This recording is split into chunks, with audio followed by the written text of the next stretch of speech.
40° anno del congresso regionale della Democrazia Cristiana che si svolse proprio qui ad Agrigento. Do la parola a chi rappresenta il sindaco della nostra città, che purtroppo per motivi di impegni istituzionali è fuori.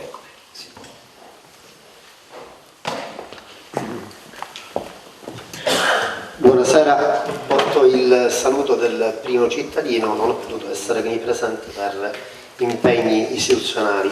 Ringrazio chi ha organizzato questo convegno, questo dibattito, questo io lo chiamo approfondimento, perché vedendo la cantina credo che sia il 1983, quello che accadde a Agrigento nel 1983, possa essere definito come un evento periodizzante, è così che lo definiscono gli storici, perché segna uno spartiacque, una cesura nella storia della politica, non solo della Democrazia Cristiana, ma della politica nel suo complesso. Guardando quel tavolo provo onestamente, non da un punto di vista anagrafico, un po' di invidia per lo spessore di chi siede al tavolo della presidenza. Lo dico con grande rammarico perché la mia generazione è una generazione che non ha conosciuto onorevole Mannino, grandi maestri, politicamente qui parlando. Purtroppo il 1991-1992 segna un'ulteriore cesura nella storia di questo paese.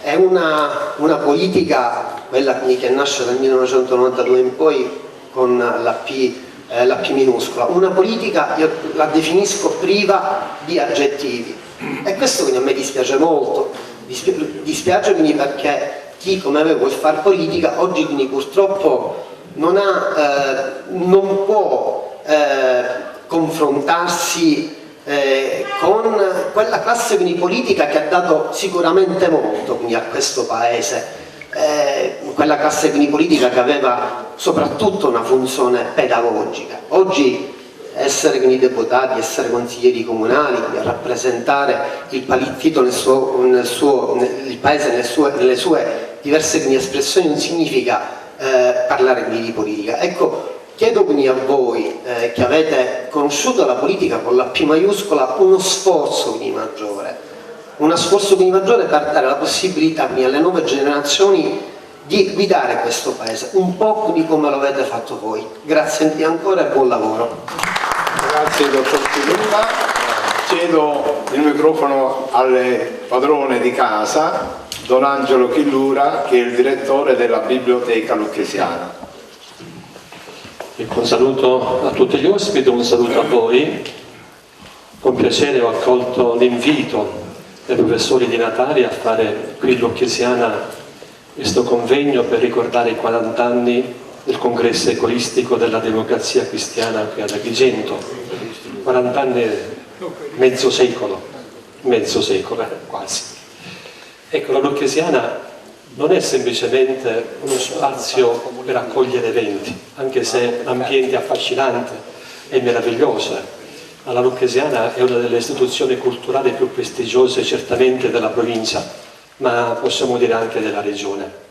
E la Lucchesiana si pone nel contesto del territorio come promozione, una istituzione di promozione culturale.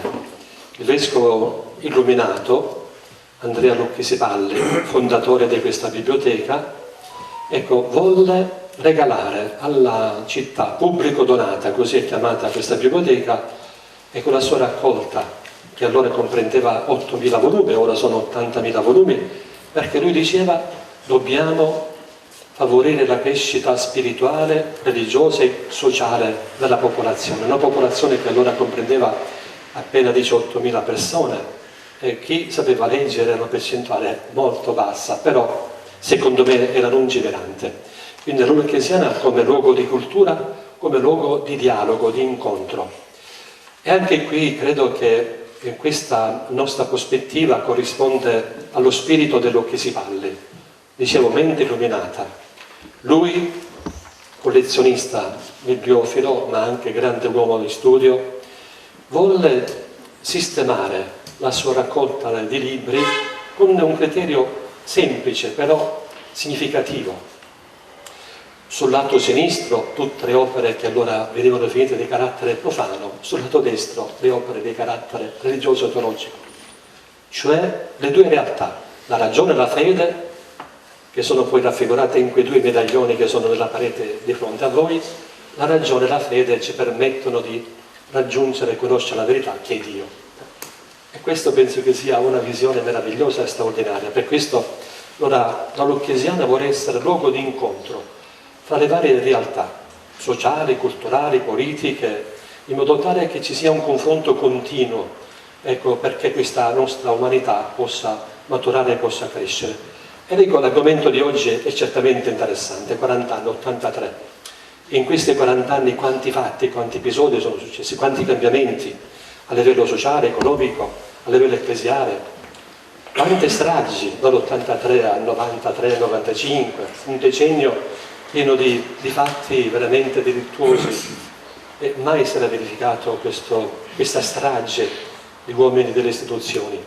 Ed è interessante allora, secondo me, ascoltare la vostra testimonianza non come un ricordo del passato, ma anche come una lettura di questi 40 anni per indicare un percorso futuro, per dire quali sono le linee che come società noi dobbiamo percorrere perché ci possa essere una crescita, un miglioramento. Grazie ancora a voi. Grazie Don Angelo. Il Centro Studi che ha organizzato questo convegno da 20 anni opera nel campo dell'etica a favore della famiglia, a favore della vita umana, dall'inizio fino al naturale tramonto. Da 20 anni lavoriamo anche su studi tra letteratura e teologia. Da 20 anni lavoriamo anche nella storia ecclesiastica e all'interno di queste iniziative sulla storia ecclesiastica ci siamo soffermati sul movimento cattolico in questo Novecento. E soffermando la nostra ricerca sul Novecento, nel mondo cattolico, abbiamo studiato, preso in considerazione figure che si sono distinte, tra cui in questi ultimi anni, ad esempio, Luigi Giglia.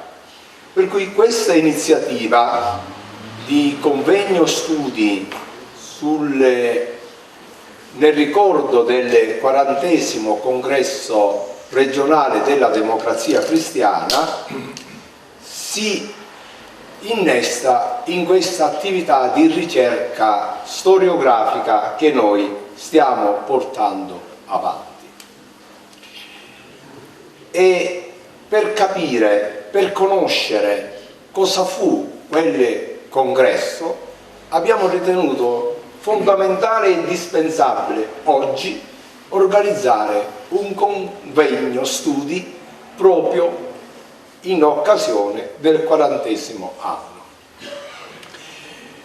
Mi limito soltanto a dire due cose di quel congresso. Io giovane ventenne fui presente. Due cose. Da quel congresso venne una proposta etica validissima, chiara, che ogni formazione politica, ogni generazione deve fare propria. Una proposta, una scelta etica che si capisce soltanto alla luce della dignità della persona umana, che si comprende quella scelta etica sempre valida alla luce del concetto del bene comune. Sembrano due concetti da salotto, sembrano due concetti lontani, ma se noi vediamo la storia repubblicana vediamo come questi due concetti che si trovano nella Costituzione italiana hanno contribuito a cambiare notevolmente l'assetto del nostro Stato a partire dal Risorgimento. Ovviamente quella scelta etica coraggiosa di espellere Ciancimino, i Corleonesi, quella scelta etica, politica, è stata possibile perché ci furono uomini di pensiero, uomini di grande spessore culturale, che noi abbiamo avuto il piacere, giovane, di sentirvi, dico di sentirvi, voi, e quando noi sentivamo, giovani, i vostri discorsi, restavamo incantati per lo spessore culturale. Il congresso regionale dunque a 40 anni ci dice due cose: la grande scelta etica e la formazione culturale al fine di poter fare politica. Concludo dicendo grazie per essere venuti. Ci aspettiamo molto chiarimenti, approfondimenti, perché noi raccoglieremo gli atti, li pubblicheremo e cercheremo di consegnare questo risultato di questo convegno, di ciò che fu il congresso regionale della Democrazia Cristiana, alle future generazioni. L'impegno del nostro centro studi è quello di raccogliere tutta la documentazione che si trova sparsa nelle abitazioni, in modo da poter conservare tutto questo patrimonio in questo archivio della diocesi di Agrigento. È una buona notizia per quanto riguarda il congresso regionale del 1983, che mi ha dato proprio stamattina Libertino Sorgi. Il faldone del congresso regionale si è salvato, e questo grazie. Perché 84-85 la Digos sequestrò tutto il materiale che c'era, tutta la documentazione, tutti i faldoni, e di questo prezioso materiale, di questi documenti che riguardano la storia della Democrazia Cristiana, purtroppo fino ad oggi non abbiamo alcuna notizia e sembra che sia andato perduto e non restituito. Un vivo ringraziamento a Don Angelo Chillura, a tutti i relatori, agli organi di stampa che hanno dato risalto a questo convegno, a tutti voi che siete venuti, e diamo inizio a questo ricordo di conoscenza, iniziando con il senatore Enrico La Loggia, che ritorna ad Agrigento. Grazie. Innanzitutto un ringraziamento di Natale, perché non è la prima volta che lui organizza eventi di altissimo livello culturale. Questa volta, peraltro, il ringraziamento è duplice perché ha anche scelto una sede fantastica. Confesso che è la prima volta che ci metto piede, quindi sono particolarmente colpito dall'insieme che vedo qua dentro. Non sono solo i libri, non è solo l'archivio, è proprio l'aria che si respira. Angelo Chillura credo che abbia conservato e perpetuato questo spirito per quest'aula in maniera incommiabile. Detto questo, 1983, io ero un semplice iscritto della Democrazia Cristiana e, come il gatto del seminario, che furia di sentire parlare in latino cominciò a dire miaus anziché miau, seguivo le orme di mio padre in giro per la provincia di Agrigento e non solo, per tutta la Sicilia occidentale e non solo, e all'interno dei suoi impegni nella Democrazia Cristiana. 1983. Io di quel congresso ho due ricordi in particolare. E chiedo scusa agli altri protagonisti che sono anche qui presenti, ma il ricordo principale è dovuto a Lino Mannino. Questo ricordo il suo impegno accorato e le sue argomentazioni stringenti e le valutazioni che lui fece. Di quel congresso io ricordo questo in particolare, che portarono sì alla cacciata di Ciancimino e soci dalla Democrazia Cristiana, ma segnarono l'inizio di una svolta, che forse all'epoca non fu neanche tanto percepita per il suo valore e la portata che questo comportava, una portata enorme di ricambio e di rinnovamento.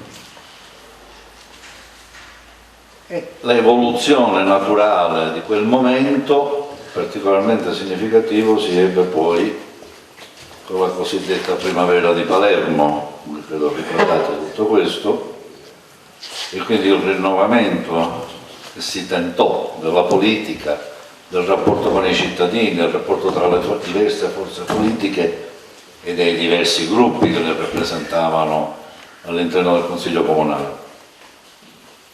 Non fu un'impresa facile. Io ricordo con preoccupazione quei momenti dove per le minacce ricevute ho anche rischiato la vita, quando si andavano a rompere gli equilibri dentro il comune di Palermo, si percepiva e si toccava la resistenza, e non era una resistenza meramente simbolica, tutt'altro. La mafia è tutt'altro che simbolica, la mafia è un fatto concreto, tangibile, violento. E all'interno del comune di Palermo questa era ampiamente rappresentata, lo voglio sottolineare. E nelle vari rami di amministrazione in cui mi è stato possibile operare, il tentativo di rompere quei muri era particolarmente difficile. Eppure a furia di testate, spallate, ginocchiate, Enzo, vedo che mi guardi con un'aria, è vero, io ne ho date tante di ginocchiate, di spallate, di testate, sino quasi a mettere in pericolo, come dire, la incolumità nella mia testa, delle mie spalle e delle mie ginocchia. Però tante cose siamo riusciti a fare che diversamente prima sembravano impossibili, cose apparentemente banali. Il registro di entrata delle domande per essere sepolti al cimitero, una cosa di amministrazione banale, da chiedersi: ma come, non era così? No, non era così. O anche delle banconote di 50.000 lire, all'epoca non c'era l'euro, per poter accedere al cimitero violando ogni regola e ogni norma. Normali casi di corruzione, di violenza, normali. Al comune di Palermo era normale, come era normale pagare per avere una licenza commerciale, come era normale pagare per poter aprire un negozio, o per non dover subire la concorrenza sleale di gente che non aveva mai pagato né l'occupazione del suolo pubblico né tantomeno un contratto d'affitto. Era tutto normale. Avere rotto tutto questo non era normale. Avere rotto tutto questo faceva rischiare la vita, e io ho ricevuto particolari minacce per aver fatto questo. Ho dover rinnovato gli affitti del comune a valore di 4-5 volte quello che sarebbe stato giusto. Non era normale che qualcuno dicesse non si può fare, non lo faccio, rimandate indietro le pratiche, rifacciamo la valutazione. Non era normale, è diventato normale, ma voglio dire, senza quella svolta data nel congresso del 1983 tutto questo non sarebbe stato possibile. Né la primavera di Palermo lontanamente avrebbe potuto nascere. Nacque così.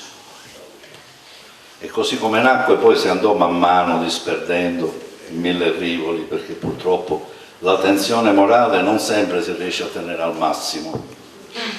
Poi anche quella diventa routine, diventa superabile, diventa normale.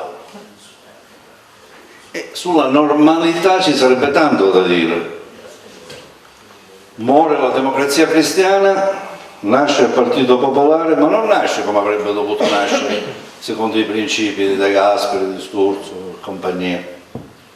Nomi che alle giovani generazioni non dicono assolutamente nulla e che mi piace ricordare almeno a resti traccia. E la Democrazia Cristiana accusò un rapido declino.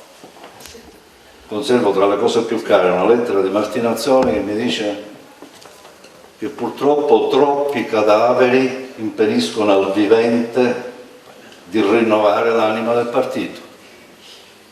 E io a quel punto vi dico con tutta franchezza di avere a che fare con i cadaveri non avevo più nessuna voglia.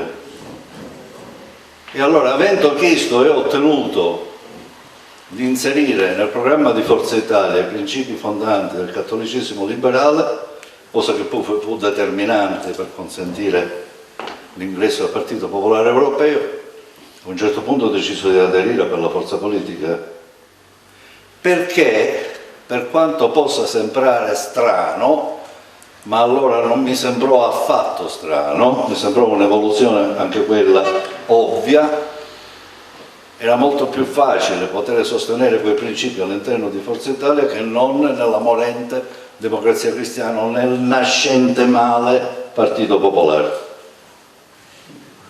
E oggi, sono passati 40 anni, Enzo, io non so che bilancio si possa fare.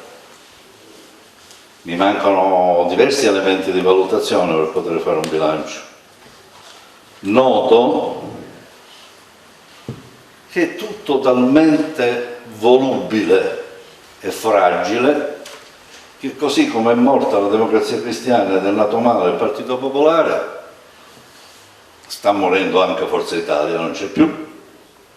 Frazioni, monadi impazzite, interessi particolari, massoneria, forse qualche volta anche mafia.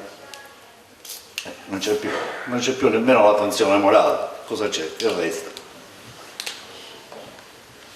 E allora la testimonianza, e concludo, di quel congresso resta come una grande occasione che è stata per lungo tempo, per diversi anni, sfruttata appieno e che ha dato un vero segnale di cambiamento alla politica, alla nostra regione in particolare, ma anche che quella forza di cambiamento è andata man mano scemando sino a scomparire, anche per la parte che era stata in qualche modo recuperata all'interno di Forza Italia. Non c'è più. Prendiamo atto e guardiamo all'avvenire nella ricerca di una nuova classe dirigente che abbia una nuova ispirazione, che si faccia alimentare da una nuova passione. Se quella non c'è, diventa tutto amministrazione, ripeto, tra virgolette, normale, e con la normalità non si costruisce il futuro. Grazie.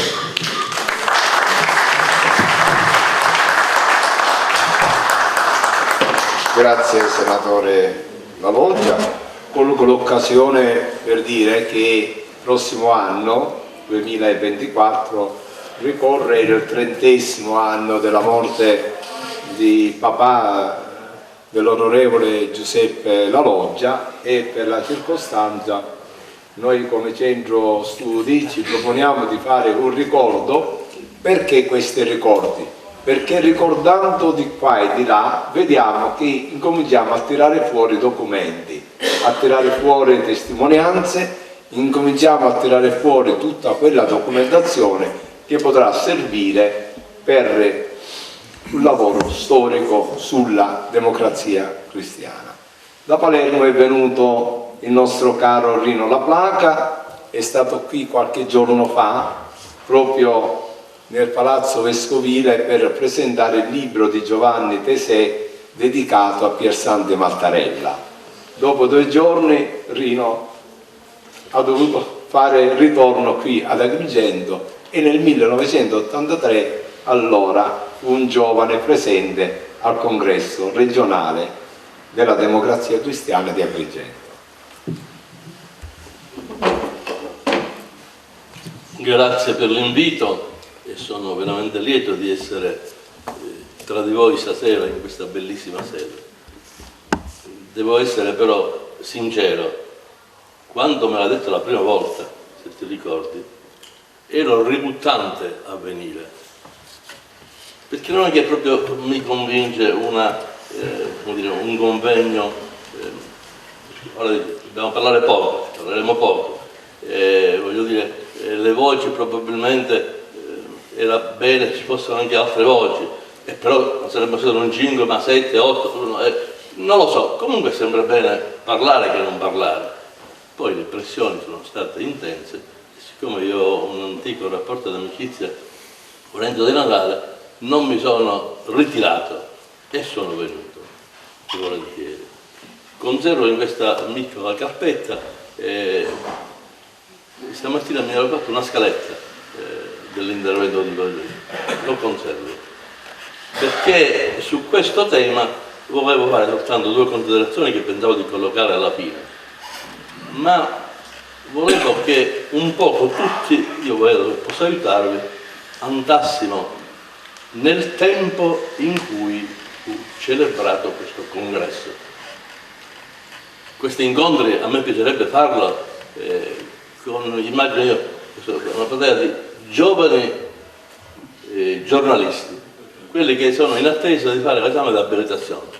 Possiamo far venire un tema, parlo del congresso regionale, un minuto, siccome non mi fido molto perché c'è molta superficialità, gli approfondimenti sono, e poi c'è questo tentativo che probabilmente un po' io, di romanzare le cose, e quindi non si coglie fino in fondo la realtà.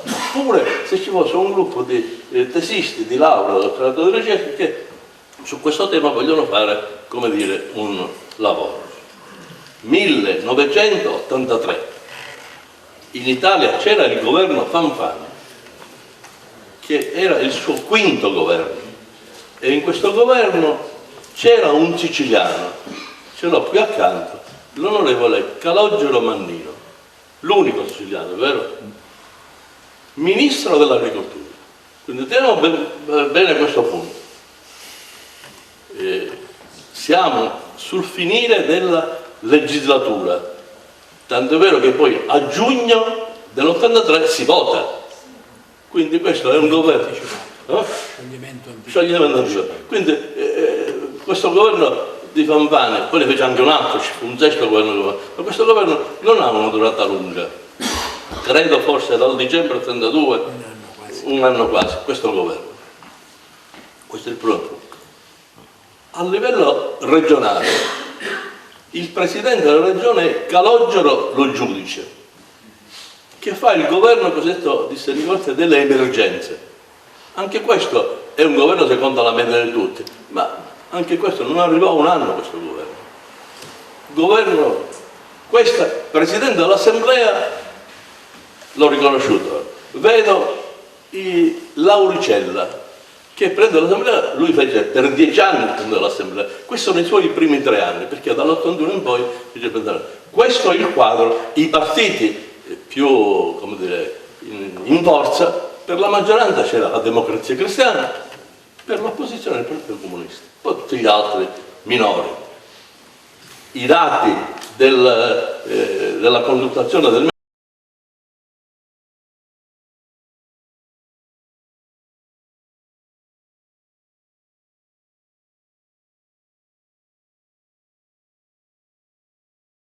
giugno, se non erro, la DC si colloca sul dato nazionale sul 33%, 32 qualche cosa, il PC è sul 29 qualche cosa, 33 e 30, quindi uno il più grosso della maggioranza, l'altro il più grosso dell'opposizione. E ancora il sistema dei partiti regge.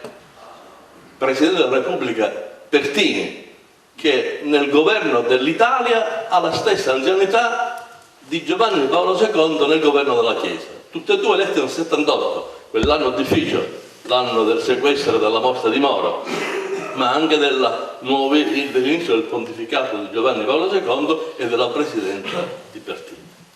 Queste cose andrebbero approfondite, ma sembrano soltanto, come dire, le dico, per sapere dove si colloca il congresso regionale della Democrazia Cristiana della Sicilia. E com'è la situazione della Democrazia Cristiana? E allora nel mese di febbraio, credo, del 1982 c'era stato un congresso nazionale della Democrazia Cristiana. Maggio. Anzi, è giusto, mi dice Lillo, maggio, perché avviene qualche giorno dopo l'omicidio di La Torre. La Torre, 30 aprile, credo dal 2 al 6 maggio c'è il congresso nazionale della Democrazia Cristiana. E la guida passa da Flaminio Piccoli a Ciriaco De Vito. Ma di lì a poco ci sono altri avvenimenti. Poi a settembre l'omicidio dalla Chiesa, si completa il trittico degli omicidi cosiddetti politici proprio di quel periodo. Ma sono altri elementi che bisogna approfondire, io non ho il tempo di svilupparli. Come viene considerata la Democrazia Cristiana nell'opinione pubblica? Un partito che risultava un po' mascariata, diciamo così. Il giornale era un partito dove c'è una classe dirigente che un poco, come dire, guarda al mondo della illegalità, o alcuni al mondo anche della mafia, chi dice che c'è un condizionante, chi dice che non c'è, e comunque è un partito che in quel minuto subisce, come dire, una scarsa considerazione da questo punto di vista. Si celebra a Palermo il convegno regionale della DC sulla lotta alla mafia e siamo nel mese di novembre, fortemente voluto da Rosario Nicoletti. Ma Nicoletti, dopo la celebrazione di questo convegno, che non viene ad essere chiuso da De Mita segretario ma da Flaminio Piccoli, tu però appena sbagli ma devi correggere. Perfetto. E allora E poi io correggo lui. C'è la Cassazione, poi dopo. Perché lui Il confronto per questo serve, no? certo. Uno aggiusta l'altro. Esatto. Pumili aggiusta sempre tutti. È come dire, un aggiustatore, insomma, non è un abbracciante occasionale. No, niente abbracciato. E allora questo è il quadro. C'è questo convegno perché la DC si voleva dare, come dire, un look in linea con la direttiva nazionale, si diceva di rinnovamento, vuole presentare, non può essere etichettato come, tra l'altro Rosario Nicoletti soffre anche per una accusa ingiusta che riceve a proposito quando parlo del libro del figlio della Chiesa, quindi questo convegno, ma nonostante il convegno, il 30 di novembre Rosario Nicoletti si dimette al segretario regionale. E quindi bisogna procedere a fare il rinnovo, congresso rinnovo carico, che diventa il 9° congresso regionale della Democrazia Cristiana che si celebra ad Agrigento dal 5 al 6, 5 è un venerdì pomeriggio, sabato 6 mi pare e domenica 7. 5-6. Sabato 5 e domenica 6. E domenica, ecco, questi sono i giorni in cui si celebra. Per che cosa? Per eleggere il nuovo segretario e per eleggere il nuovo comitato regionale. Ora vi parlo 2-3 minuti di questo congresso e poi una sola con una e mezza considerazione politica, con rinvio a un secondo tempo di questi nostri incontri. Onorevole, la sede qual è stata la sede? No, John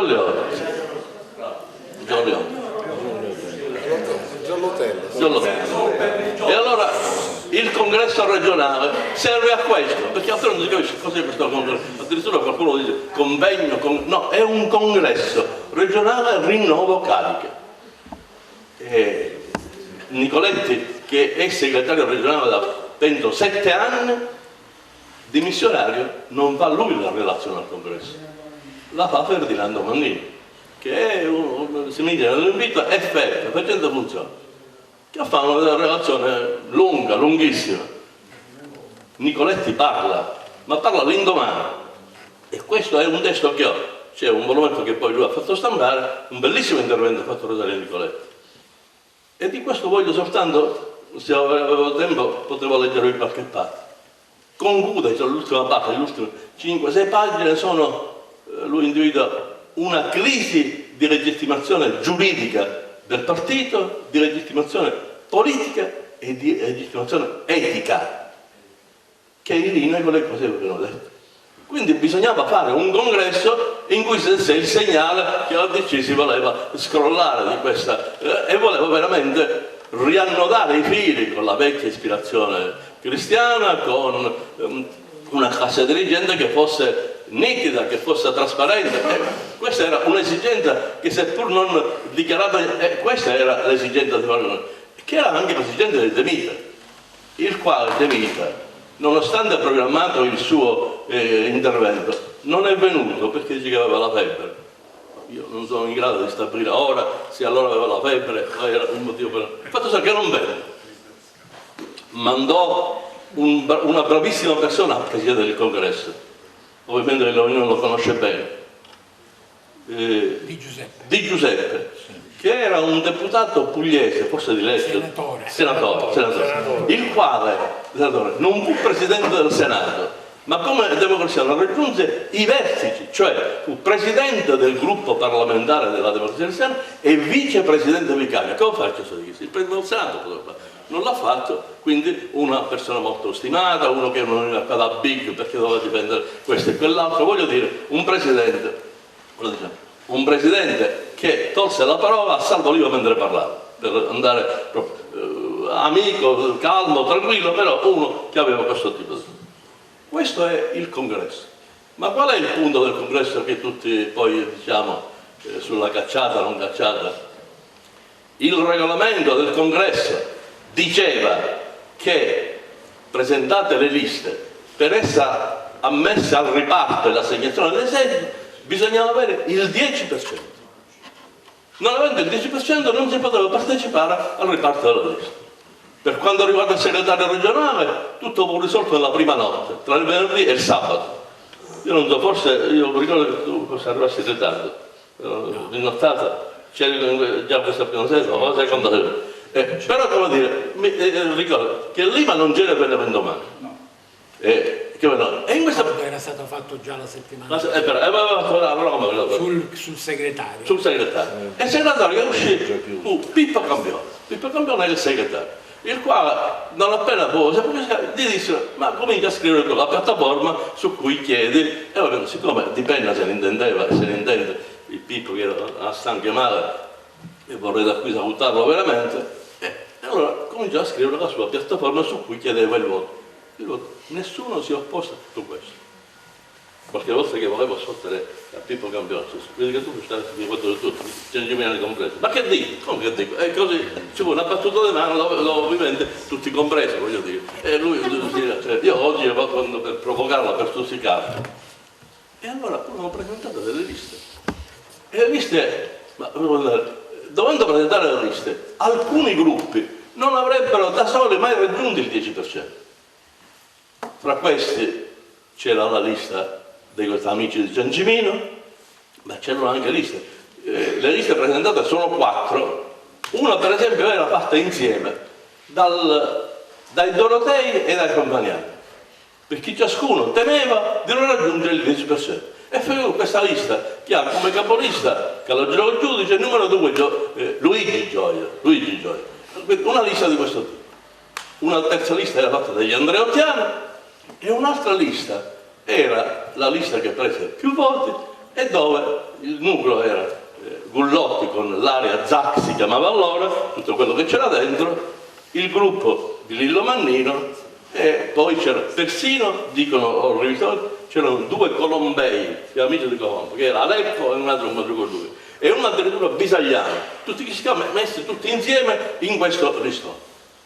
Qual è il tema che si è posto? Ma un minuto, se qui facciamo un listone unico tutti vengono salvati, un'altra battuta di mano e si arriva con i 60 del comitato regionale. Se invece non si fa questo listone, o i gruppi devono accoppiarsi, oppure chi non riesce ad accoppiarsi o non riesce ad avere e questo ovviamente cade. Allora fu fatto di proposito per escludere i cangimeniani, fino a un certo punto io dico di sì. Gli altri hanno trovato un recupero da questo punto di vista, non l'hanno trovato i cangimeniani, che alla fine presero il 3,7-4% e quindi come tale vennero esclusi dai 60 del comitato regionale. Gli altri presero i seggi e furono divisi per questo.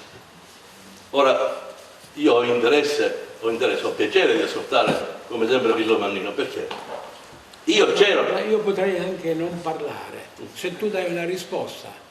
Tutto il congresso si mosse sempre dalla proposta del listone, proposta che veniva da tutti i gruppi tranne che da Mattarella e Mannino. Perché? Perché De Mita aveva preso i voti di Ciancimino al congresso nazionale. Se dobbiamo parlare qua dobbiamo parlare uscendo dalle mistificazioni. Nicoletti era d'accordo per mettere dentro Ciancimino, non c'è bisogno. Nicoletti era per mettere dentro Ciancimino, Giuseppe La Loggia era per mettere dentro Ciancimino. C'ho i ritagli stampa. Tutti erano per fare il listone. Il sottoscritto sin da prima di Natale del 1982 comunicò a tutti: fatevi il listone che io mi presento la lista e non vengo in comitato regionale perché io ho il 3,8 e quindi non ho il 10%, io mi accontento di non entrare io ma di non coprirvi. L'assenza di De Mita purtroppo è questa. De Mita si trova dentro una grande difficoltà e contraddizione, perché Ruffini, Andreotti, tutti quelli che avevano votato per De Mita al congresso e vorrei nazionale, e vorrei ricordare, tutti, vi trovaste tutti in grande difficoltà, anche Mattarella si trovava in grande difficoltà, tanto che pur avendo detto io non entro dentro il listone, Sergio era in grande difficoltà perché tutto questo blocco aveva votato per De Mita. Chi ruppe il gioco purtroppo fui io. Ciancimino il conto me l'ha fatto pagare, però poi questo quando farò l'intervento lo spiego. C'è un intervento ecco perché bisogna mettere i piedi nel piatto, altrimenti non viene fuori la delineazione di questo congresso. E allora io ero presente a quel congresso, ma ovviamente io ero un ragazzo che era attorno a qualcuno, perché al congresso c'erano i big, i capi correnti. Ovviamente, ho detto prima, Lillo Mannino era l'unico ministro siciliano, figurarsi che non aveva un ruolo in quel congresso. E anche gli altri erano. Io ero uno che andai al congresso perché ero delegato e poi fui anche eletto nei 60 e andavo appresso al mio amico Sergio Mattarella. Quindi le cose che so io, le so come delle cose, come dire, acquisite mentre si maturavano nel pensiero, nell'azione di Sergio Mattarella, è quello che lui mi raccontava poi. Quindi voglio dire, ecco perché quello che dice Mannino è ovviamente il livello più alto e più dentro delle cose che sono avvenute.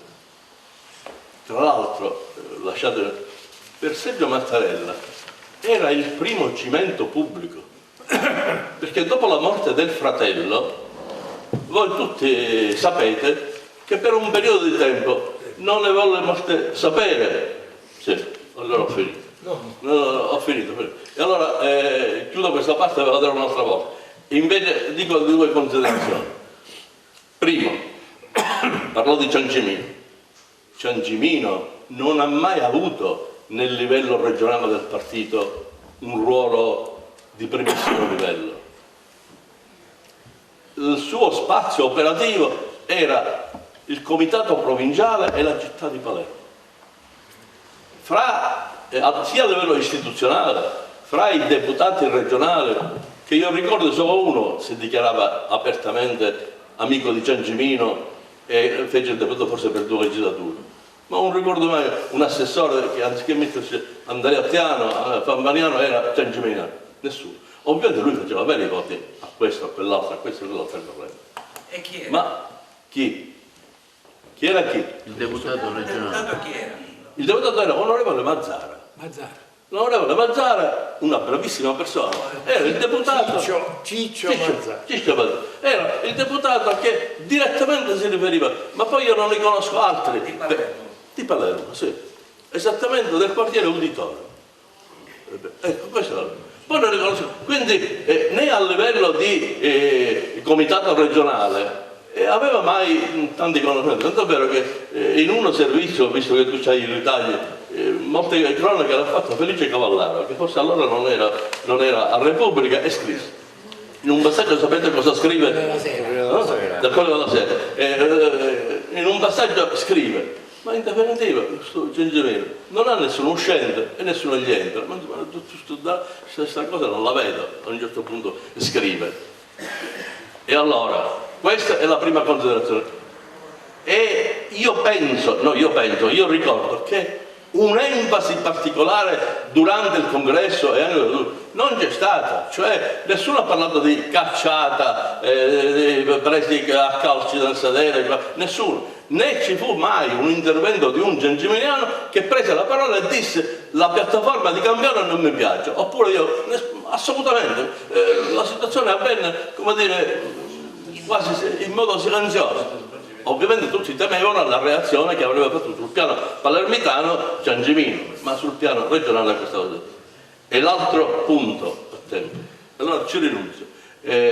No, fallo finire. Allora, No, prego. Non è importante. L'altro punto sempre su Ciancimino. Io, è un'opinione ovviamente, una mia valutazione, ritenere che dopo quella, chiamiamo ancora io, cacciata, la democrazia cristiana si sia santificata, per me è un eccesso di valutazione. Non è proprio vero. La democrazia cristiana purtroppo ha continuato a coltivare e a presentarsi e a essere con quelle come dire, descrizioni che erano state fatte da Nicola e da tanti altri, e da cui invece ci si poteva redigere. Quella ha continuato, e a mio modo di vedere gli esiti negativi di questo declino sono continuati anche dopo la fine della democrazia cristiana. Per me durano ancora oggi. Grazie per l'attenzione. Grazie onorevole Rino. Mi sembra che c'è un qualcosa che prepari anche il convegno regionale dell'83. 2 episodi importanti che avvengono nel mondo cattolico che bisogna tenere in considerazione. Anzitutto la messa del 1981 del cardinale Pappalardo, del novembre 81, la cosiddetta messa per la festa di Cristo Re, che fu interpretata come la messa antimafia. E lì qui ci sono alcuni, Nicola Madonia, Angelo Chillura, che fummo presenti perché studiavamo teologia al seminario. Lì ci fu un richiamo. E l'altro punto che non bisogna dimenticare per capire, a mio modo di vedere, il congresso dell'83 fu il discorso del Papa nel novembre dell'82. Questi furono 2 episodi che indussero, secondo la nostra valutazione, a fare quel passo che sarà quello di espellere Ciancimino dalla democrazia cristiana. Onorevole Mannino. Non vuoi fare parlare Poviglia prima? Per carità. È più grande pietà. Dai, parla.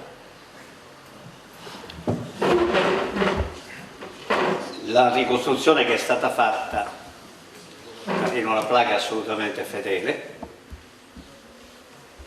e io voglio aggiungere qualche altro elemento. Innanzitutto non c'è una sorta di prima e dopo della storia della democrazia cristiana. Cioè non c'è una storia della democrazia cristiana che si identifica con la mafia o che è parte della storia della mafia. C'è una storia della democrazia cristiana che si svolge in Sicilia in un contesto nel quale, il professore Di Natale ricordava la messa del cardinale Pappalardo, fino ad un certo punto nessuno immaginava che la presenza della mafia potesse essere così devastante, così dirimente, o che si dovesse prendere la distanza in maniera così chiara e netta. Nessuno, le forze politiche, tranne alcune posizioni abbastanza chiare della sinistra, nel mondo della Chiesa, nel mondo dell'Accademia, nel mondo delle professioni. Perché il congresso della Democrazia Cristiana di Agrigento è importante? Perché ci sono alcuni passaggi che fanno mutare la prospettiva della presenza della mafia e della sua connessione con alcuni settori della politica. Ed è quando questa denuncia finisce per colpire anche la dimensione nazionale del partito. Lì cominciano a preoccuparsi parecchio. Io ho un ricordo, ho scritto di questo congresso della Democrazia Cristiana in un libro che è prefatto dall'onorevole Mannino, insieme con Vito Riggio, che parla di quello al quale accennava Enrico La Loggia, cioè della vicenda della primavera palermitana. Lui ne parla in termini non proprio elogiativi. Io ricordo che, avendo avuto una certa confidenza con Piccoli, che da segretario nazionale della Democrazia Cristiana spingeva per il congresso, per il convegno contro la mafia, quando avvenne un omicidio in provincia di Trapani, vittima l'ex sindaco di Castelvetrano, Piccoli mi chiese se fosse stato opportuno che lui andasse ai funerali. E io gli risposi: restatene a Roma. Poi mi ringraziò. Comincia ad esserci la preoccupazione, anche perché la scelta del Partito Comunista sulla questione morale, come cifra della sua azione politica, anzi direi in sostituzione di una politica che gradualmente si affievolì e veniva meno, mirava a enfatizzare oltremodo aspetti sicuramente non accettabili che avvenivano in Sicilia. C'è il fatto che scatena ancora di più l'attacco alla democrazia cristiana e l'omicidio dalla Chiesa. Che vedete, diciamolo francamente, fino a quando si colpivano siciliani, anche di grande valore, Mattarella, La Torre, segretario provinciale della DC, a livello nazionale la reazione che prevaleva era fatti loro. Hic sunt leones, De Mita non viene al congresso della Democrazia Cristiana di Agrigento perché teme di dover prendere una posizione, è meglio stare lontano.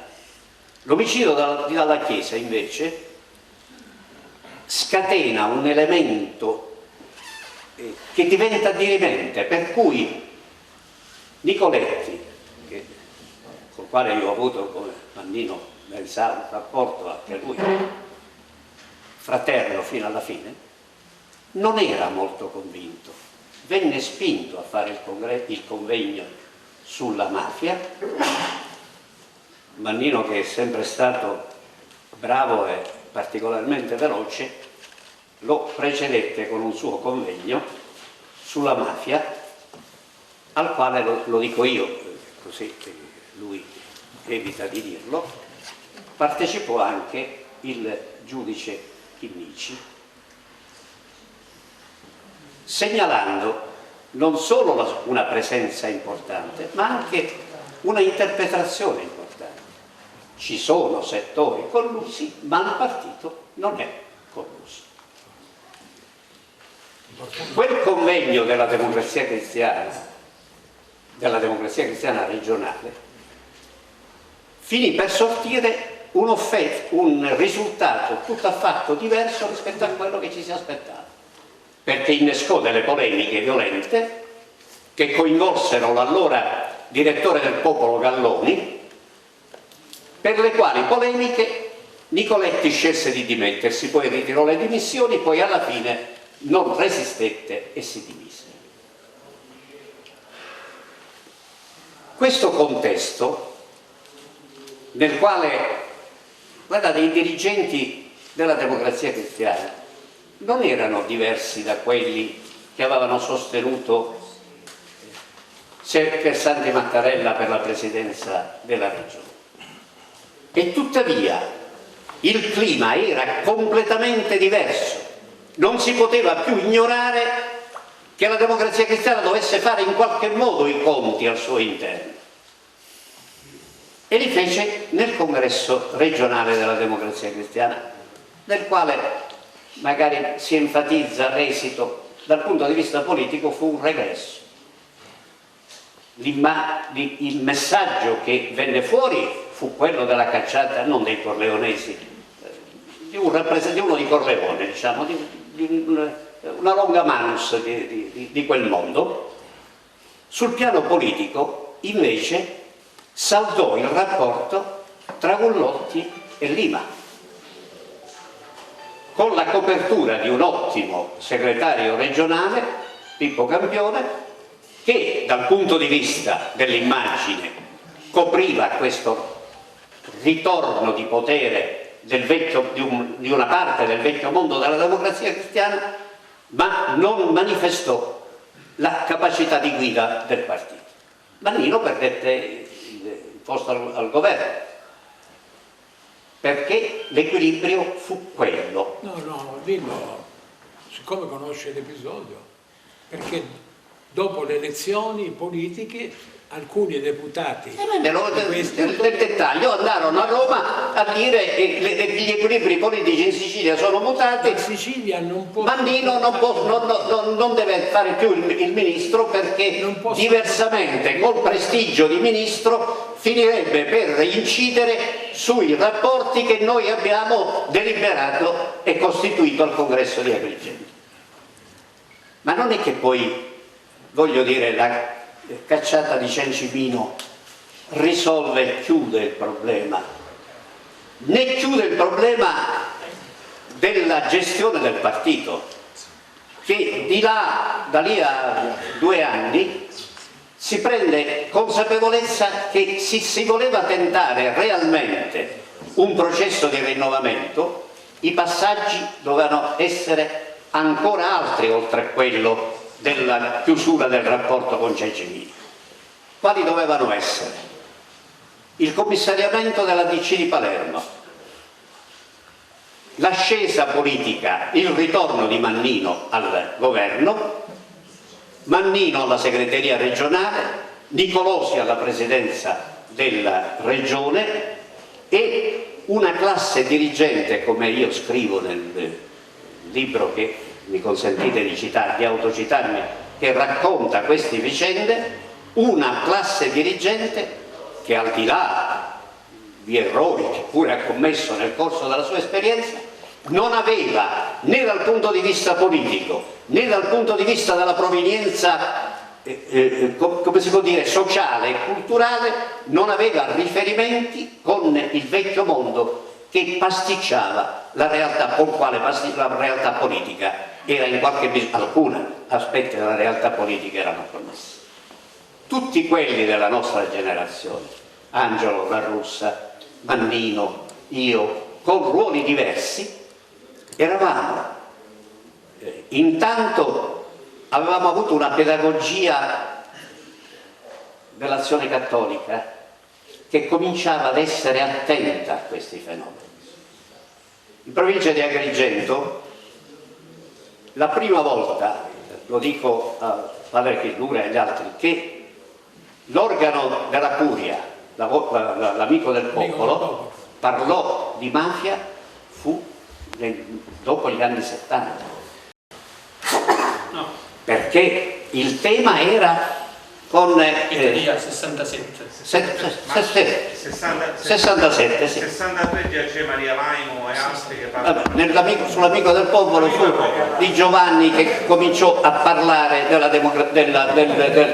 mafia. In ogni caso l'attenzione del mondo cattolico comincia a svegliarsi e comincia a venire fuori l'incompatibilità tra il messaggio evangelico e l'indifferenza o comunque la scarsa attenzione rispetto a questo fenomeno.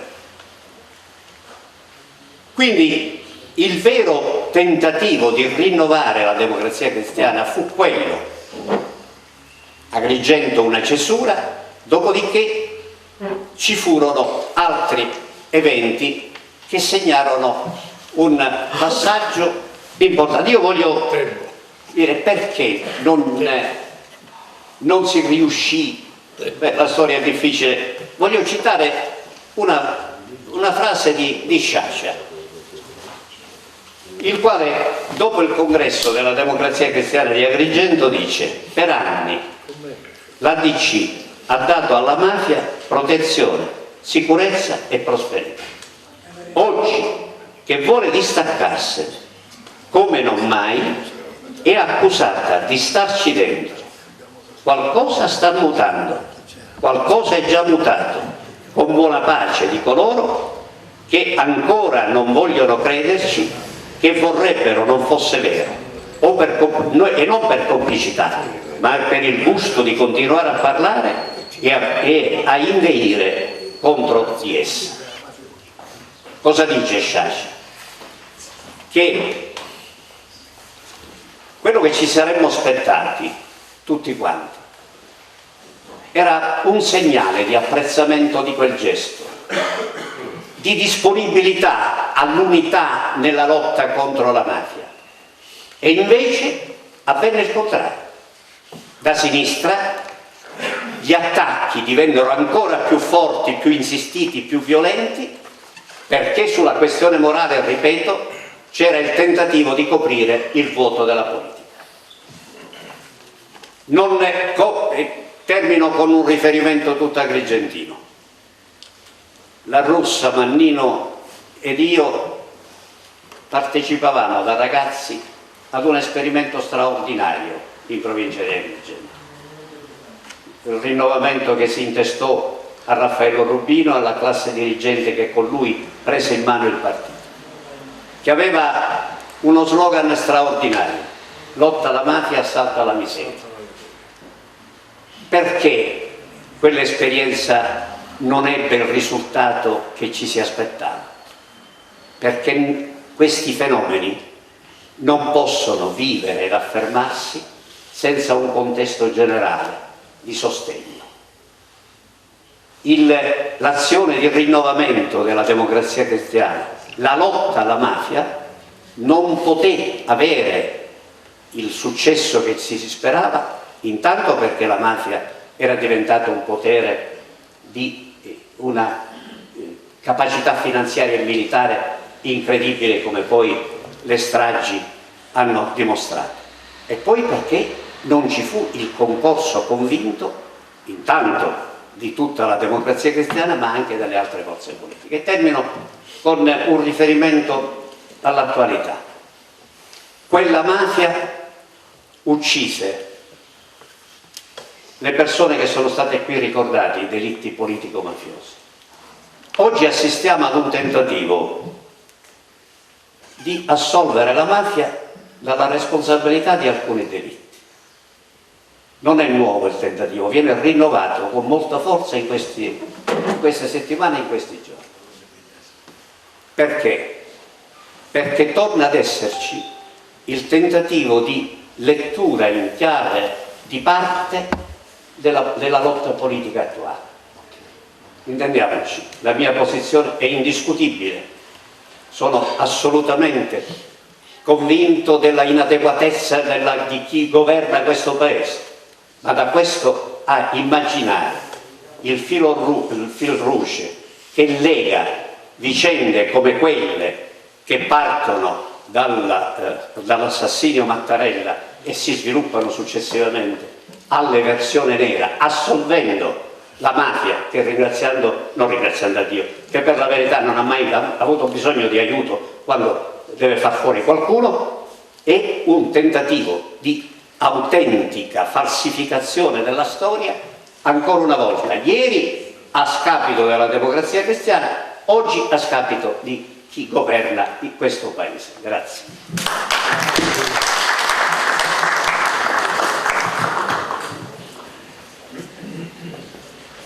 Chi desidera leggere, sapere gli anni '80, vi prego di consultare, di leggere questo libro proprio di Lillo Pumilia, Speranze e Declino, che si può acquistare in fondo, perché fa proprio una ricostruzione minuziosa di questo periodo difficile degli anni '80.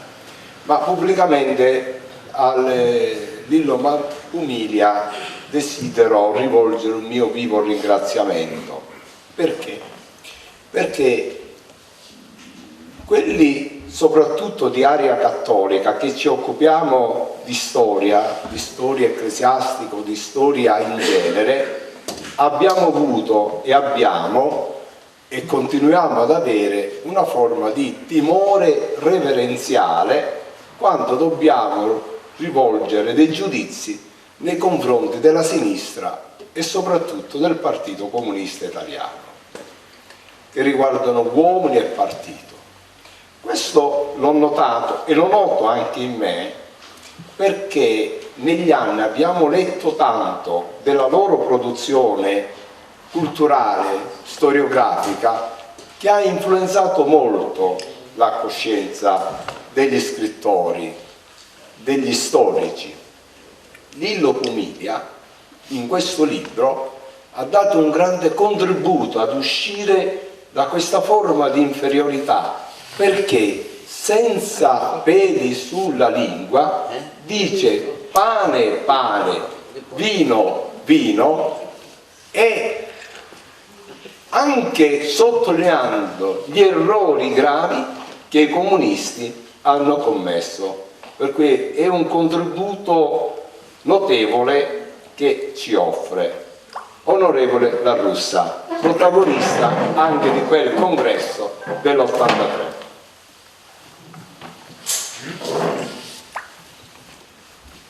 Credo che vada ringraziato Enzo,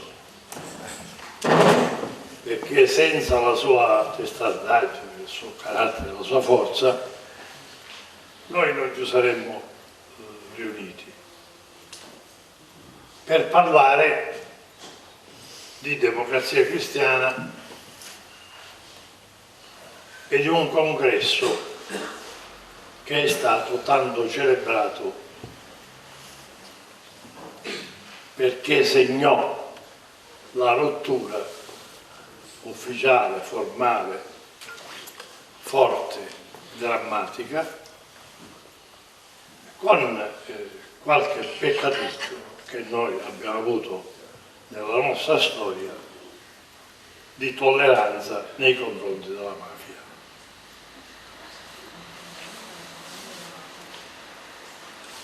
Noi, scrive Marco Follini in un testo che racconta il partito della DC, come democristiani non ci siamo saputi raccontare. Questo tema lo riprende Lillo Mannino nel momento in cui fa la prefazione al libro di Lillo Pumilia. E vorrei aprire brevemente una parentesi. Con Lillo Pumilia, Lillo Mannino, abbiamo avuto dei contrasti ma siamo stati sempre in un rapporto di grande amicizia e di grande stima. Allora questi valori c'erano, oggi non lo so. Non ci siamo saputi raccontare, perché spesso in qualche pubblicazione scritta e pubblicizzata fuori dalla Sicilia si è privilegiato più il proprio io che la storia del partito, una specie di autocelebrazione. Lello Pomiglia ha fatto sforzi enormi. Noi nel movimento giovanile degli anni 60 già lo chiamavamo popolo sole, perché lì era popolo sole. Da allora, che leggeva, ci parlava di Pasolini, era un uomo di cultura già allora. Di Pasolini, Lillo Mannino, vorrei ricordare che era maestro di scuola, perché è diplomato insegnante. Vorrei ricordare Andiamo da vivere. Io era professore. la espressione dell'unità che parlando di Berlinguer disse: Berlinguer non è nato a casa sua, è nato nella direzione nazionale del Partito Comunista. Lillo Mannino è nato per governare, perché è stato sempre più bravo di noi, perché ha saputo governare. Noi ci siamo scontrati all'inizio della storia del movimento giovanile, quando io da vice mi candidai per pigliare il posto di Totò Saetta come delegato provinciale e Lillo mi voleva contrastare il passo. Allora lui perdette, perché abbiamo avuto 21 voti lui e 23 io. Ma da questa sconfitta lui diventò dirigente provinciale del partito e successivamente arrivò all'assemblea regionale prima di me e prima di Puglia.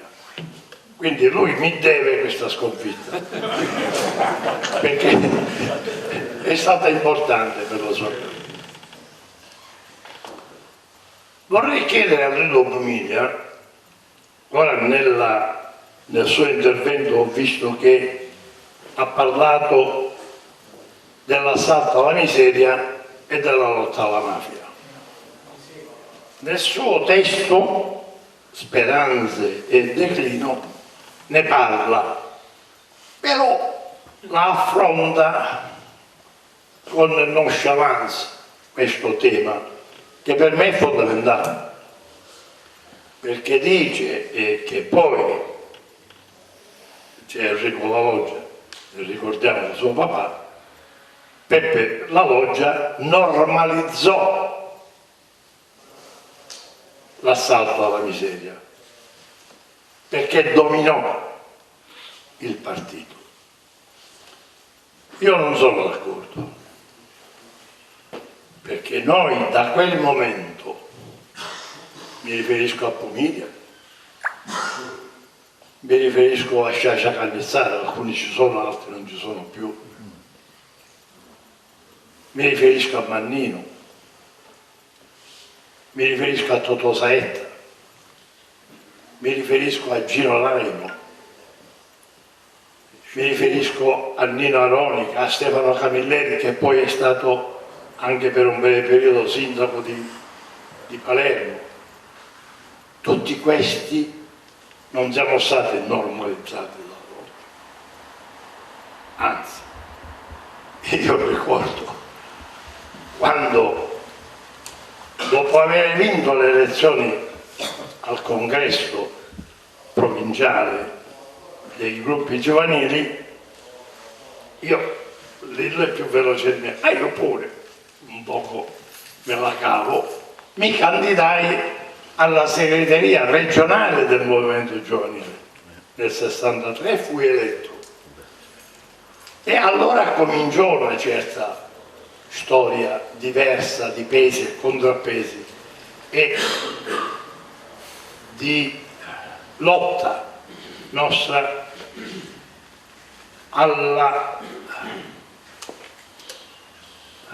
al gruppo dirigente del partito, che si chiudeva a riccio e nelle elezioni non dava spazio a nessuno.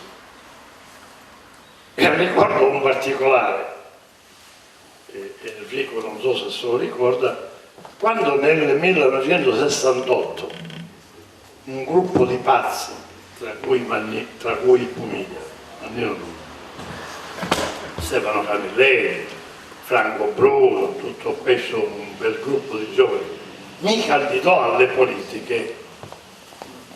Siccome io ero presente nel collegio, allora si votava in 4 province, Palermo, Trapani, Agrigento e Caltanissetta. Votavano 2,5 milioni di persone, non la lista bloccata, io sono il R di Tizio o l'amante di Caio e mi piglia il primo posto. Allora se non c'erano i voti non si veniva eletti e io ero presente, tant'è che fui il secondo dei non eletti, pigliai 29.700 voti. Peppe La Loggia, che era negli ultimi posti da candidato alle politiche, andava chiedendo ma sto la russa, perché il divario era limitato. Un'altra cosa io prego Lillo Pumiglia di approfondire, perché è un'altra vicenda che fa da sfondo al congresso regionale della DC. Quale? Le carte in regola di Piersanti Mattarella. Noi spesso ripetiamo come pappagallo, l'onorevole Mattarella parlava delle carte in regola. Ma che cosa sono queste carte in regola? Pigliamo 4 libri, li mettiamo in regola, li mettiamo sul tavolo, li mettiamo sulla sedia? No, il discorso è un davvero diverso. Siamo negli anni 78-79. Quello che sto per dire, e mi affido sia a Pumiglia ma anche a Mannino, ma a Pumiglia perché è lesto di penna, c'è un approfondimento da fare, perché ancora sui mandanti del diritto Mattarella c'è tutta una letteratura che non vede una parola definitiva. In questi anni 78-79, sono 2 anni pieni, Mattarella è prima assessore al bilancio e poi presidente della regione. E lancia lo slogan delle carte in regola. Che cosa fa Mattarella? Può sembrare una cosa strana, io l'ho vissuta in prima persona. Il martedì mattina alle 8 riuniva 6-7 parlamentari, Totò Sciangola, Angelo Capitumbino, Enzo Culicchia, chi vi parla, più qualche altro, alle 8 del mattino alla presidenza e esaminavamo insieme l'ordine del giorno delle commissioni, l'ordine del giorno dell'Aula, si chiedeva di essere presenti, di essere attenti, di intervenire, di correggere e ci impegnava per portare avanti delle grandi leggi che la Sicilia non aveva. Prima, la legge sui beni culturali, sui parchi, sulle riserve, la legge urbanistica e consentitemi, perché abbiamo avuto uno scontro, mi ha aiutato Nicoletti, abbiamo avuto uno scontro con Mattarella, la legge sull'occupazione giovanile. Cosa sostenevamo noi? La Regione per 20 anni non ha bandito i concorsi. Ora la sua responsabilità non può ricadere sui giovani. Facciamo una grossa legge, l'abbiamo fatta, ci vogliono 7 miliardi, Mattarella dapprima la borsa la teneva stretta, intervenne Nicoletti a dire guarda che Angelo ha ragione, ma perché le inefficienze della Regione debbono gravare sui giovani? Abbiamo assunto 15.000, 14.800, 15.000. E allora Mattarella, qual era il suo obiettivo? Fare funzionare la Regione.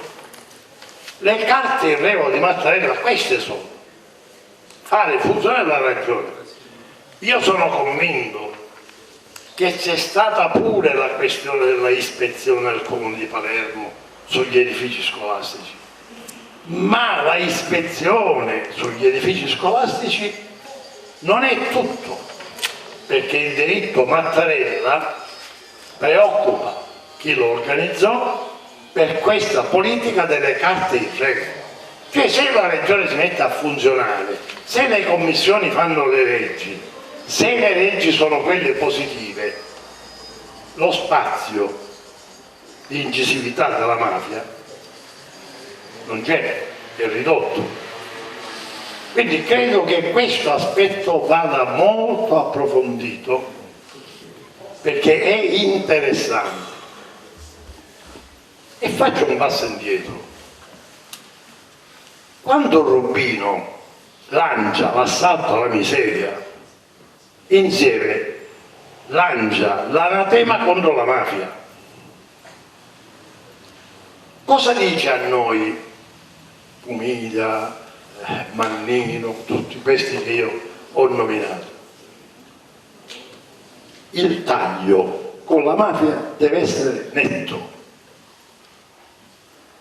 Io venivo da una famiglia, quella di Favara, dove mio padre, direttore dell'ufficio tecnico, necessariamente per il suo lavoro non poteva avere nessun rapporto con la mafia. Quindi io ero visto, anche perché abitavo di fronte al nucleo dei carabinieri, come l'antimafia. E quando il mio competitor, noi abbiamo avuto rapporti splendidi, vi ho scritto ora una bella biografia, Filippo Lentini, concludeva la campagna elettorale, cosa diceva? Per farmi cadere 300, 400, 500 voti. Diceva, Gireneddu, un bravo Caruso è bravo, giudizioso, ma onestà, un bacio al nucleo di Carabinieri. E che fanno i Carabinieri? E non diceva più nulla. E che fa Gireneddu che sta a Dambacci di Carabinieri? È tutto sempre un discorso attorcigliato per far capire che noi non eravamo mafiosi, ma eravamo amici dei Carabinieri.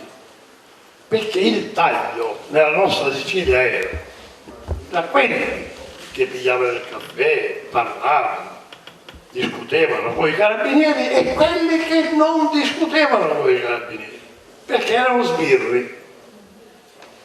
Quando Rubino lancia questo grande anatema, trova in noi terreno fertile.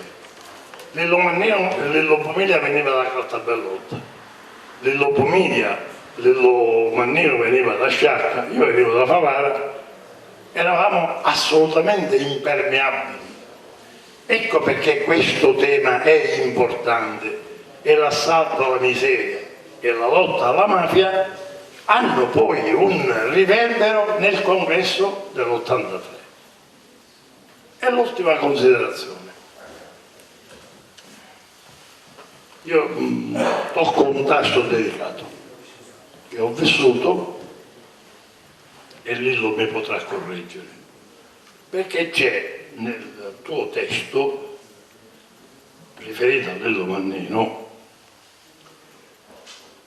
una osservazione riduttiva. Tu a un certo punto dici che lui, Lello Mannino e Rino Nicolosi, da un pentito di mafia, erano accusati come trafficanti di droga. A grosso modo. Insomma, lui era accusato di far parte della famiglia di Sciacca. Di e Sciacca. Sciacca lo chiamavano Cavelluzzo. Ed era pungiuto. Era pungiuto. Tu questa cosa però... Non potevo fare l'enciclopedia la prossima volta. Viceversa, siamo nel 1991. Noi nel 91 con Lello Mannino abbiamo avuto uno scontro feroce, che poi abbiamo superato, ci siamo voluti sempre bene. Oggi, che siamo due vecchietti, ci vogliamo ancora più bene, abbiamo superato quelle problematiche, ma nel 1991 io sono convinto che già l'autorità inquirente palermitana aveva messo degli occhiali spessi per leggere nei libri della democrazia cristiana e c'era sempre un bel capitolo dedicato a Lello Mannino. Perché? Perché io il 20 giugno del 1991 perdo le elezioni regionali per opera di Mannino e ero in spiaggia il 3-4 di luglio con i bambini e mia moglie e vedo che entra nella spiaggia un carabiniere. Ti fa impressione che in mezzo alla spiaggia tutti in costume di bagno, un carabiniere con la brandoliera, il cappello e andava chiedendo. E uno sarà stato non un mafioso perché mi indicò, mi avvicinò e mi disse: sa, dovrebbe venire con me. Ma ecco chi c'è che mandate cattura, se no lei deve venire a fare una testimonianza. La procura di Marsala indagava l'onorevole Mannino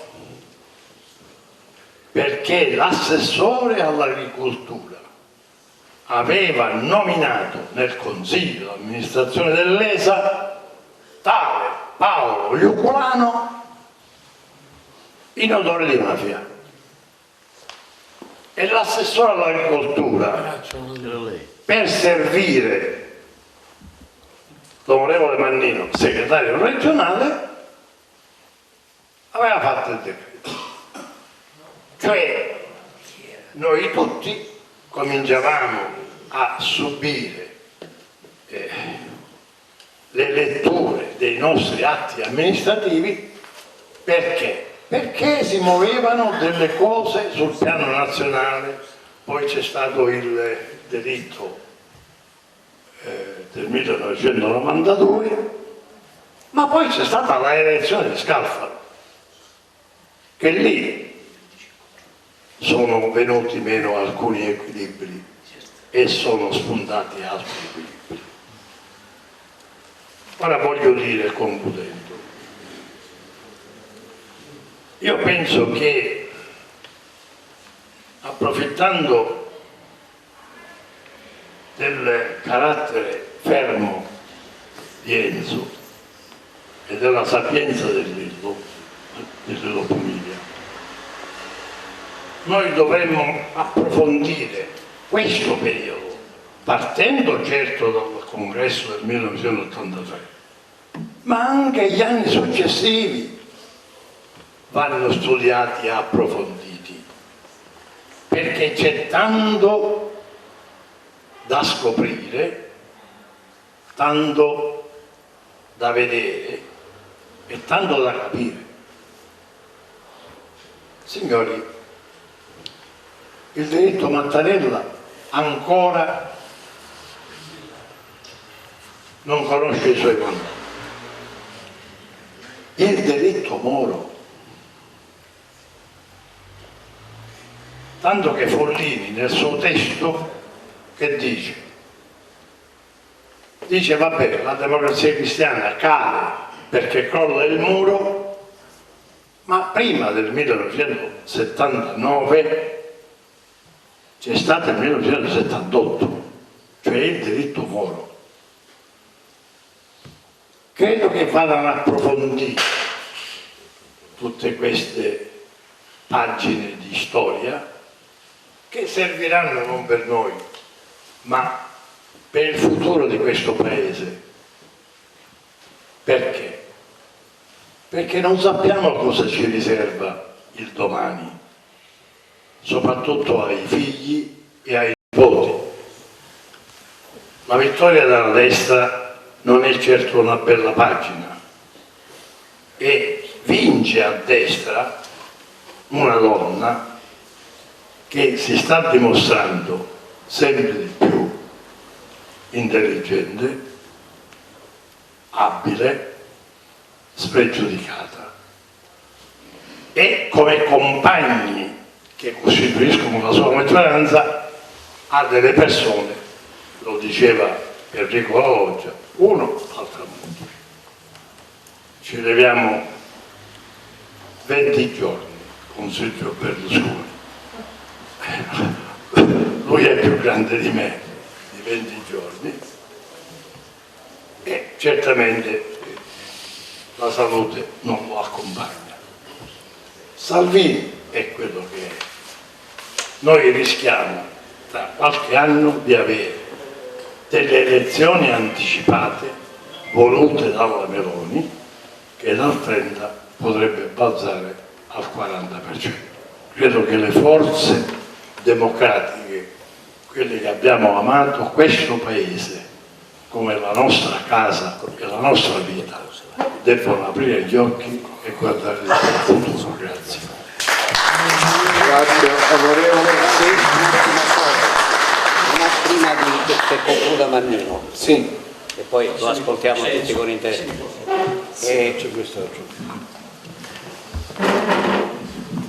Volevo dire, le cose che ho scritto sono naturalmente piene di imperfezioni, se ne possono trovare tante, però voglio ricordare che sulla vicenda di Agrigento, lotta alla mafia, assalto alla miseria, io ho scritto moltissimo nel primo libro, no, prima della caduta, riguarda il periodo dal 1972 al 1990. Ne scrivi tante libri leggili, che è così. Prima di questo c'era invece un libro che parte dall'inizio della mia esperienza dell'Azione Cattolica, comprese quei 2 voti in più che hai avuto di Mannino, su Mannino, che te li ho dati io, mi ricordo con grande soddisfazione. Abbiamo battuto Mannino allora e ce ne ricordiamo perché poi evidentemente Cermenati non è come sa fare di solito, e in quel libro io mi sono diffuso molto. Poi naturalmente non posso affrontare lo sci continuo, peraltro, finché, tra l'altro l'età giovane mi aiuta, continuo a scrivere e continuo anche a fare, lo voglio dire, qui ad Agrigento mi fa molto piacere, stiamo aprendo una sede della Fondazione Orestia, della quale sono presidente, in uno spazio meraviglioso, sarà un'offerta culturale ulteriore per la città, per il centro della città. Poi sarete tutti invitati quando inizieremo l'attività culturale. Grazie ancora. Grazie. Una notizia di servizio? Sì. No, una cosa solamente. Prego. No, per favore, non c'è un domanda. No. Non ho finito.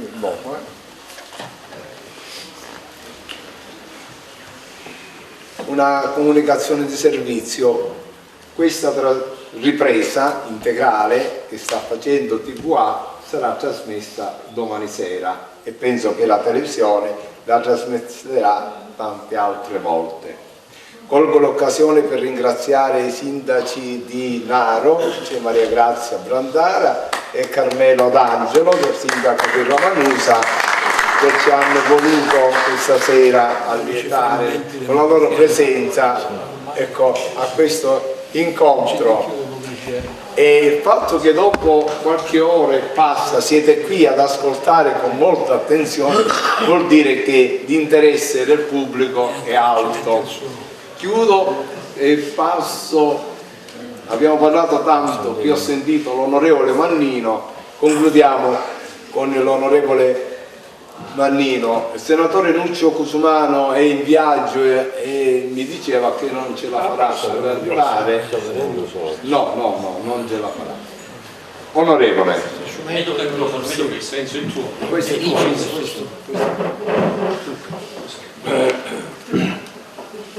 Ringraziamo Di Natale che ci ha offerto l'occasione di fare una esposizione delle memorie personali, come tali evidentemente sempre precarie e frammentarie, tuttavia tutte estremamente utili perché hanno fornito dei tasselli, delle tessere con cui si può comporre il mosaico che porti alla domanda: cosa fu questo congresso di Agrigento? Perché questa enfasi con cui si è accompagnato ogni riferimento a questo congresso di Agrigento? Che cosa implicò? Poi la discussione ovviamente si è allargata perché ogni discussione deborda, non è che l'acqua che tracima è soltanto a Ravenna, è sempre la parola dell'uomo che tracima quando ha un microfono in mano. Cosa fu il congresso di Agrigento? Nel libro che un giornalista, Lanicata, scrive raccogliendo le opinioni, le memorie di Massimo Ciancimino, c'è un riferimento esplicito al congresso di Agrigento. Sarà lo stesso Don Vito ad introdurre, ad indicare nel congresso della DC di Agrigento dell'83 l'inizio della propria fine, virgolettato: esattamente da Agrigento comincia l'Odissea che mi avrebbe portato in galera. Questa è l'opinione di Vito Ciancimino, un pentito che appartiene sempre alla famiglia di Ciancimino. Dottore Pennino ha ripetutamente dichiarato in alcuni processi che il giorno in cui si svolgeva il congresso di Agrigento al Jolly, Agrigento fu scelta in ragione, diciamo così, del riguardo che si voleva portare alla DC di Agrigento. Era particolarmente attivo in quel tempo Luigi Giglia, poi purtroppo proprio alla fine di questo periodo trovò la conclusione della sua vita. Ma nell'albergo di fronte al Jolly Hotel soggiornavano Riina e Provenzano. E qui ad Agrigento? Ad Agrigento, nell'albergo di fronte. E che durante la giornata congressuale più volte ebbero contatti e colloqui con i rappresentanti di Ciancimino che erano presenti in congresso provinciale, in congresso regionale, per avere notizie sulla evoluzione della situazione. Da questi due elementi, lo dico soprattutto per un lavoro storico che spero possa essere un bel giorno compiuto, che potrà utilizzare accanto alle memorie personali poi i fatti, perché è sui fatti che si deve costruire la storia. Le memorie personali raccontano le impressioni sui fatti e a volte sui fatti sono anche molto imprecise. Quel congresso cosa rappresentò allora? È stato fatto molto opportunamente un riferimento al contesto storico e io devo riepilogarlo. Il congresso di Agrigento si celebra in una fase temporale in cui in Sicilia si assiste a una recrudescenza del fenomeno criminale e a un innalzamento del livello di manifestazione di questa criminalità. Per discutibile che fosse, anche il sindaco di Castelvetrano è la prima vittima di quel periodo. Subito dopo Michele Reina, segretario provinciale della Democrazia Cristiana, che si era mosso sulla linea politica di Piersanti Mattarella. Sì, era un uomo di Lima, ma lavorava sulla linea politica di Piersanti Mattarella. Pochi mesi di distanza, Piersanti Mattarella. Di questi 3 delitti politici, le sentenze finali hanno individuato la committenza, cioè la commissione, non hanno mai individuato i killer. Ora, l'esperienza comune ci dice che se non individui il killer, difficilmente poi riesci a percorrere quel tratto di strada che ti porta alla identificazione del mandante. Quali che siano le ragioni particolari, la politica delle carte in ordine, la proposta di Michele Reina di introdurre la collaborazione dei comunisti al comune di Palermo, o che so che cosa del sindaco di Castelvetrano, c'è un fatto oggettivo che non era mai accaduto in Sicilia. Cosa Nostra, cioè il livello più alto di organizzazione della criminalità mafiosa, colpisce la politica.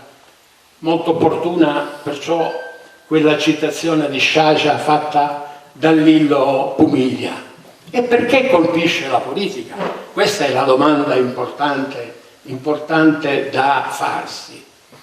Colpisce la politica e rinnova un solo importante episodio del passato.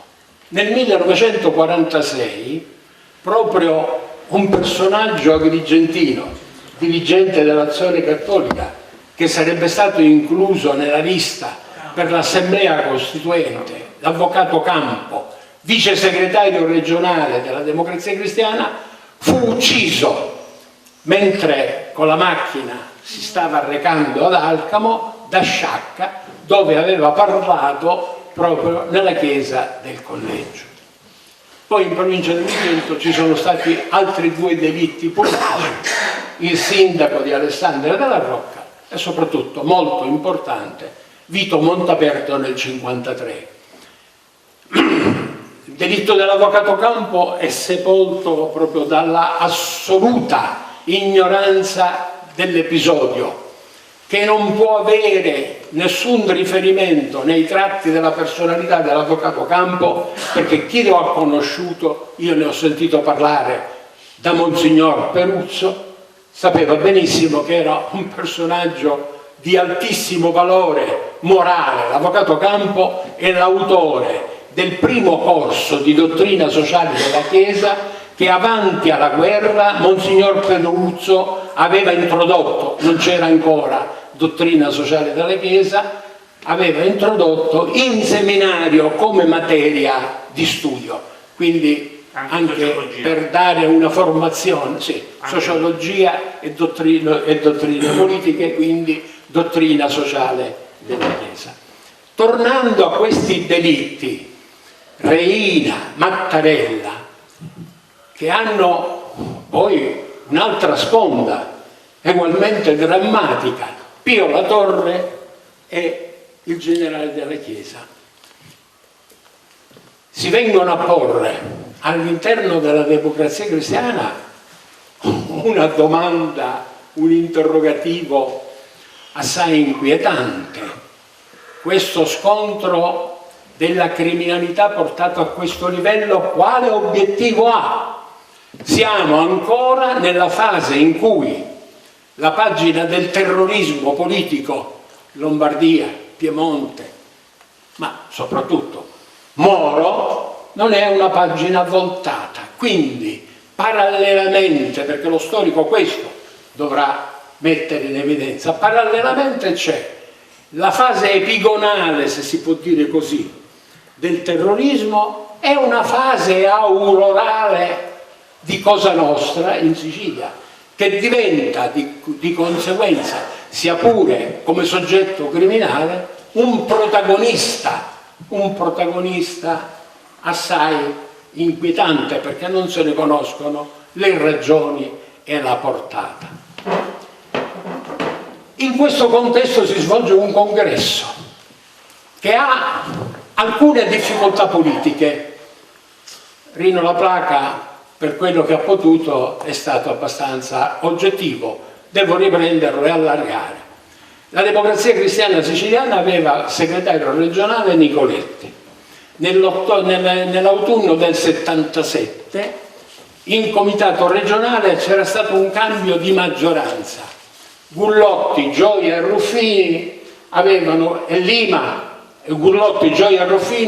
ricomposto il loro rapporto. Si era usciti dalla stagione di Zaccagnini.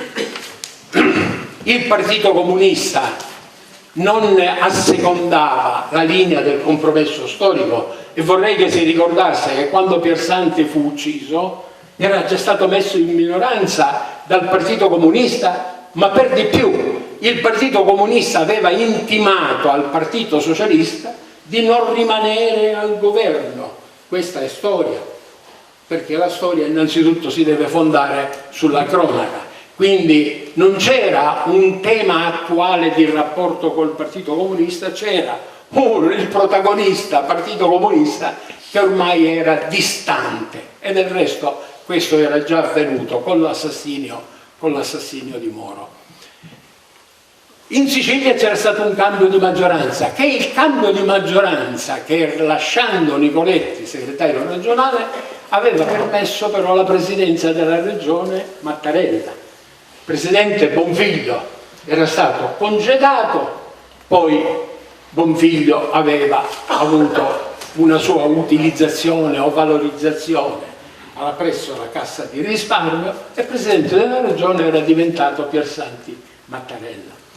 È chiaro che il protagonista politico era Nicoletti, però l'alleanza che si era venuta a formare, maggioranza nella DC siciliana, era quella Mattarella, Nicoletti, dietro la quale c'eravamo noi.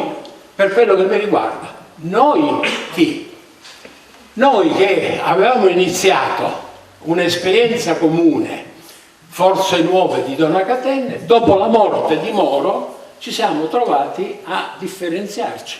Per cui io in comitato regionale ho continuato a sostenere Nicoletti. Sul piano della linea politica avevamo una divaricazione, perché io accettavo la linea di Dona Catene e Nicoletti invece continuava a portare avanti la linea del compromesso storico, un inseguimento dei comunisti che non c'erano perché erano già fuggiti molto più avanti ed altrove. Ma anche questo è un tema da approfondire. Dentro questo contesto arriva questa stagione dell'assassinio di La Torre e della Chiesa, che anima una campagna di stampa contro la Democrazia Cristiana Siciliana.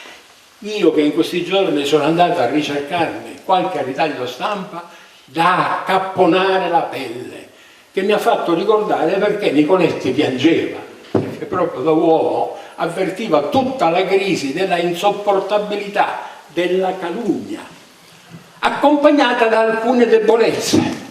C'è l'intervista di Nemista a Scalfari che dà un varco assai largo per la critica a Nicoletti. C'è la posizione che prende Galloni, che critica nei confronti di Nicoletti. Nicoletti dà le dimissioni, si deve convocare il congresso. È difficile la convocazione del congresso. È difficile la convocazione del congresso e si svolgono una serie di riunioni tra i vari capi correnti, capi frazione, capi tribù. Il nodo viene al pettine. Il nodo viene al pettine perché? Perché al congresso nazionale di maggio tutti i siciliani, tranne quelli che si riconoscevano in Forze Nuove, il 3,8% hanno votato per De Vita. Quindi Andreotti, Piccoli, Gioia Luigi, non c'è più Giovanni, Gioia Giovanni, Attilio Ruffini, particolarmente attivo in quel tempo, i miei amici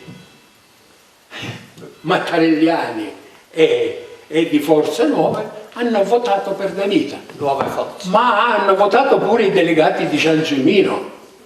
Quindi quando si incomincia a parlare di congresso regionale viene subito questo nodo al pettine. Io che mi vengo a trovare in una responsabilità che non avevo cercato, mi dispiace dover sottolineare questo aspetto personale, io ero stato nominato ministro soltanto per il piacere del presidente Pertini. Il segretario del partito Piccoli aveva fatto una dichiarazione nella quale diceva che io non rappresentavo la Democrazia Cristiana. Poi Forlani, da presidente del Consiglio nazionale, fece un'altra dichiarazione dicendo no, che la Democrazia Cristiana era orgogliosa di avere un ministro che era stato scelto dal Presidente della Repubblica. Però sono ministro della Democrazia Cristiana e quando l'onorevole De Mita convoca questi amici, perché la prima riunione a dicembre si fa presieduta da De Mita, assistente Rognoni, con Gullotti che è diventato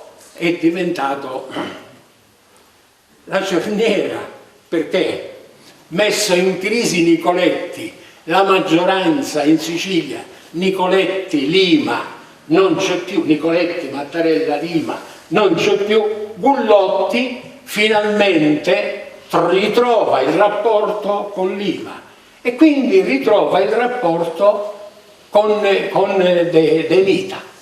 Hanno il problema del congresso e c'è la prima proposta che faccio io, dico facciamo Sergio Mattarella segretario regionale. Sergio rimane in silenzio in quella riunione, ma subito dopo sorge il problema e poi le liste come facciamo?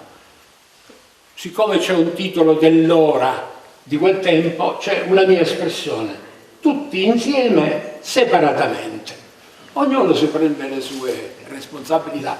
Se il segretario regionale è Mattarella, Sergio passa qualche giorno, fa una dichiarazione ai giornali, non sono candidato. E allora io invento una proposta. Facciamo la lista, Forze Nuove e Nuove Forze e i mattarelliani.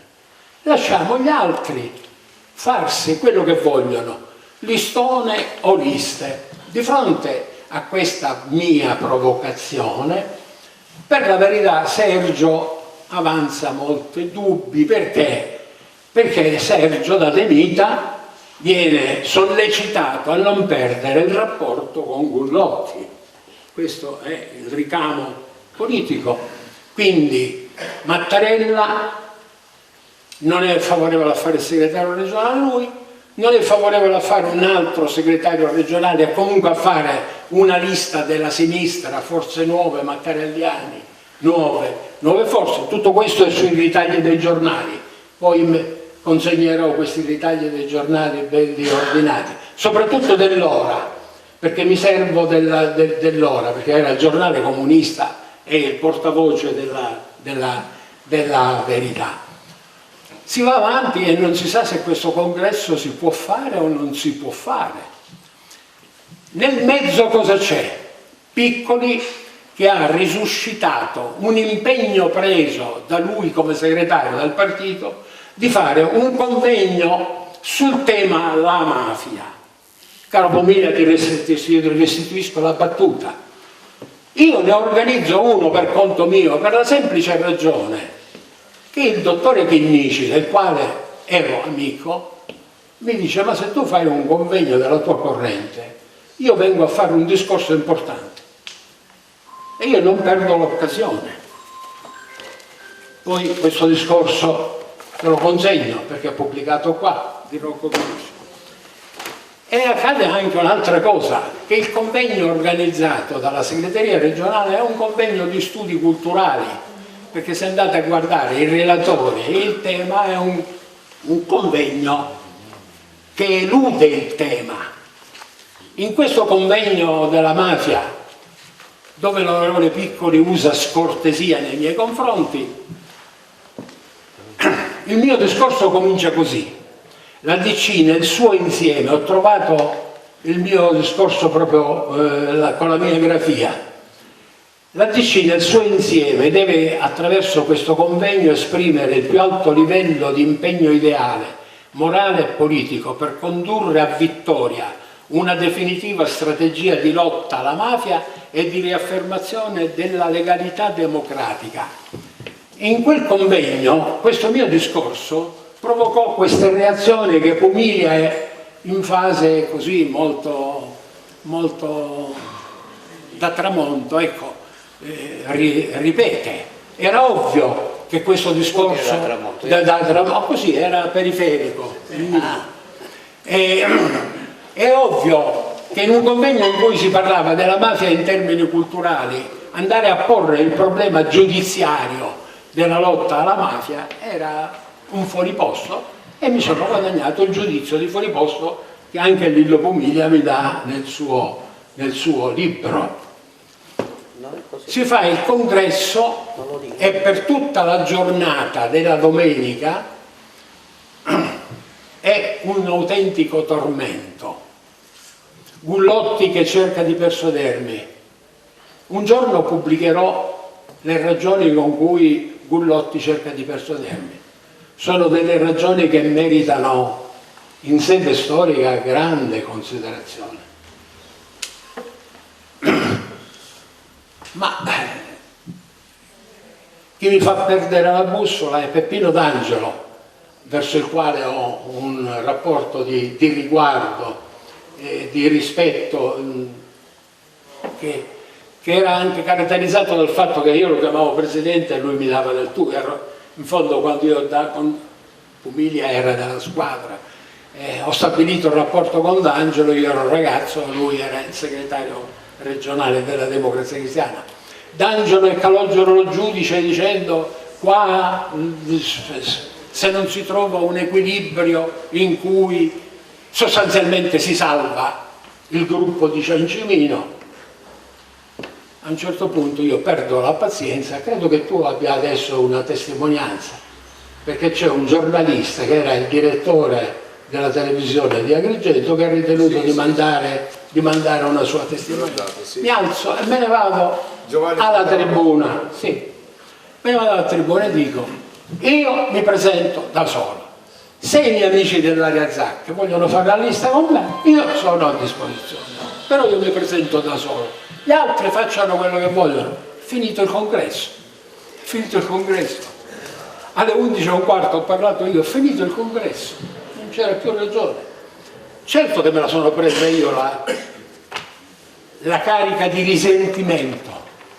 Ciancimino non è mai stato pentito, è un finto pentito che la Procura della Repubblica di Palermo ha usato.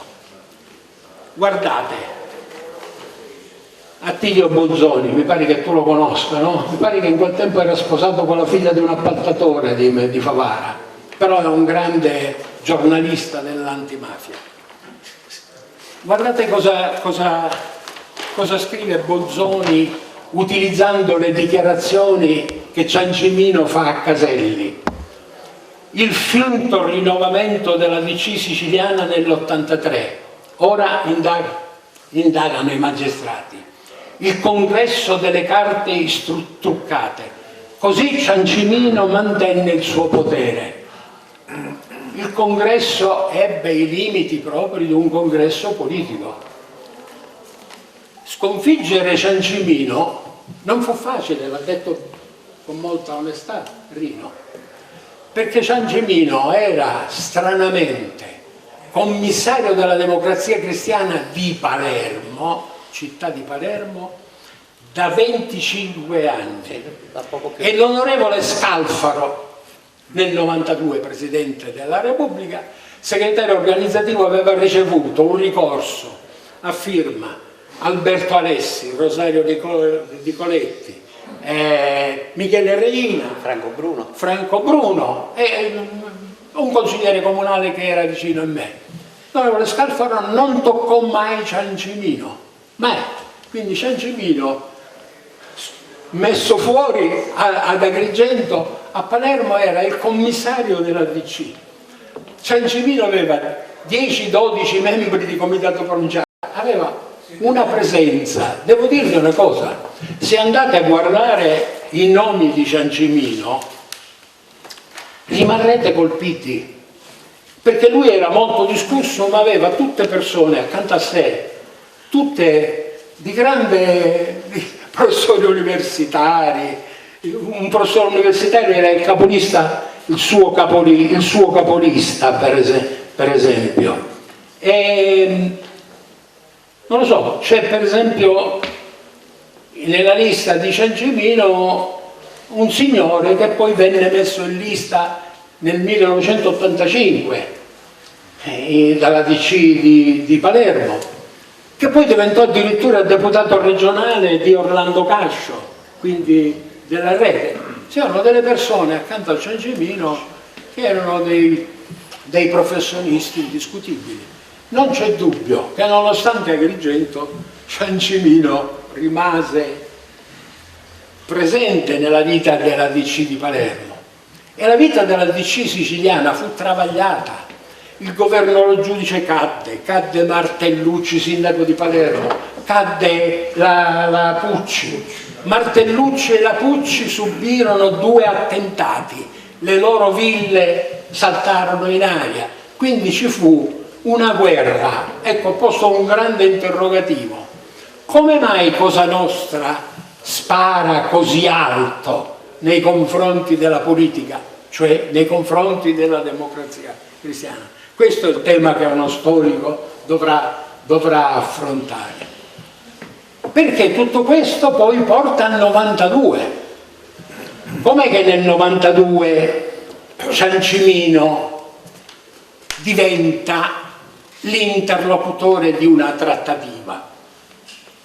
Noi l'abbiamo messo fuori dalla Democrazia Cristiana, è un generale dei Carabinieri autorizzato dal Procuratore della Repubblica, lo assume come tramite di una trattativa. Ecco, allora il congresso dell'83 è un capitolo del grande capitolo 1992, perché è chiaro che la Democrazia Cristiana non è caduta. La Democrazia Cristiana nel 92 aveva tanti limiti, c'era un personale politico che era usurato, vabbè, c'erano tante pratiche clientelari, perfetto. Tangentopoli per la Democrazia Cristiana non sarebbe stato tragico come è stato per il Partito Socialista, ma di Tangentopoli dopo non si è continuato, perché c'è per esempio una tangente per l'operazione Telecom 3 anni dopo, della quale i magistrati non si sono mai occupati. Periodicamente questa domanda viene fatta sui giornali, ma la Procura di Milano non si è mai occupata di questa vicenda della Telecom. Quindi il finanziamento alla politica è continuato oltre il 92. La Democrazia Cristiana ha trovato un punto di crisi nodale nelle stragi di Palermo. Senza l'assassinio di Falcone e l'assassinio è l'assassinio di Paolo Borsellino, ti do una risposta.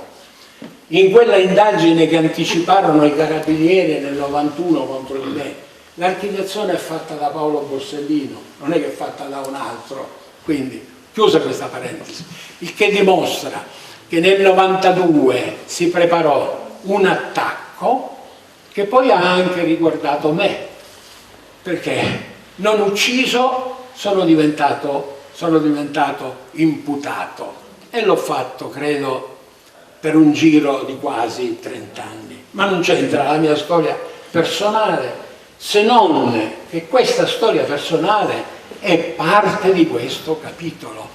Perché? Perché se andate a guardarvi, non la guarda nessuno, la introduzione del processo, del maxi processo, la introduzione è rappresentata dalla cosiddetta ordinanza sentenza a firma della Procura della Repubblica di quel tempo e dell'ufficio istruzione. C'è un riconoscimento alla svolta politica segnata dalla Democrazia Cristiana. Ha ragione Ciancimino, la personalizza, che quando avvenne il congresso di Agrigento lui capì che poteva andare a finire in galera, ma al di sotto di questa sua preoccupazione personale c'è un fatto, che col congresso di Agrigento e successivamente con le nomine a livello provinciale e regionale nella Democrazia Cristiana, fatte subito dopo però l'ordinanza sentenza del maxi processo, la Democrazia Cristiana ha rappresentato un punto di riferimento per la magistratura palermitana di quel tempo. Poi ne è intervenuta un'altra in ragione purtroppo della tragedia del 92. Cos'era cambiato? Era cambiato il clima morale, politico, del quale era circondata la Democrazia Cristiana. Al di là, e lì lo umilia nel libro Speranza e Declino, questo concetto lo spiega molto bene, al di là dei possibili errori, ma credo che la politica siciliana con il 92 mi pare che abbia raggiunto un punto dal quale ancora non riesce a fare nessun passo in avanti. Allora credo di avere tentato di dare il mio contributo all'intelligenza del fatto politico che rappresenta anche quel congresso, che non è stato tutto, ma è stata una parte importante per andare avanti. I misteri rimangono, c'è da augurarsi che non rimangano misteri e che se ne possa arrivare a un chiarimento, e comunque sul piano storico si può arrivare a un chiarimento, perché sul piano storico basta stabilire i rapporti di causa ed effetto dei fatti.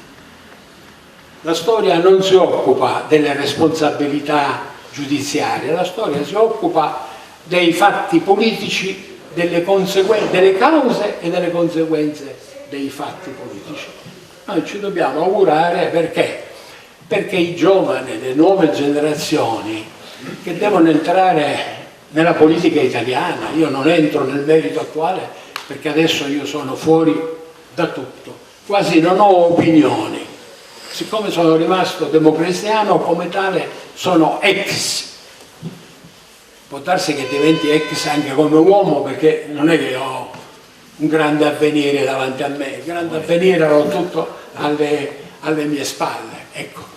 C'è da augurarsi che i giovani possano capire quello che è accaduto nella storia in questi anni nel nostro paese, perché si orientino e comprendano quali sono le scelte che devono fare, che indirizzi devono muoversi, e possano animare soprattutto la risorgenza di una politica che abbia motivazioni ideali, motivazioni politiche profonde, e non di una politica così molto improvvisata, visto che l'hai riconosciuto, come quella che è passata per le nostre mani da 30 anni a questa parte.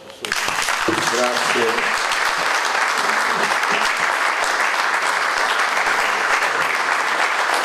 Grazie onorevole Mannino. Con l'intervento dell'onorevole Mannino noi terminiamo questo incontro, ricordo del congresso della Democrazia Cristiana di 40 anni fa. Ringraziamo l'onorevole Bumilia, l'onorevole senatore Enrico La Loggia, l'onorevole Mannino, l'onorevole Enrico La Placa e l'onorevole Angelo La Russa. Grazie a tutti voi per essere venuti. Un appello: i documenti che avete consegnateli alla storia. Chi lo desidera può comprare questo libro di l'onorevole Bumilia, Speranze e declino, dove racconta gli anni '80. Grazie.